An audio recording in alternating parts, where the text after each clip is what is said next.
High বন্ধুরা, আজ আমরা আমাদের নতুন ভিডিওতে জানবো নতুন কিছু আইডিয়া, নতুন কিছু জিনিস। মাইক্রোস্কোপ ওয়ার্ল্ডে সদ্য ব্যবহার করে থাকি আমরা রসুন রান্নার কাজের জন্য।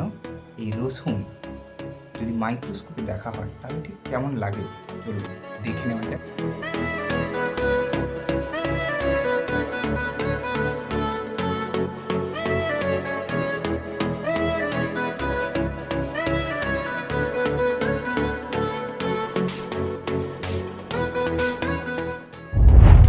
এখানে আমরা রসুনের কোষগুলিকে খুব স্পষ্টভাবে দেখতে পাচ্ছি, যেগুলি কিন্তু অনিয়মিত আকৃতির।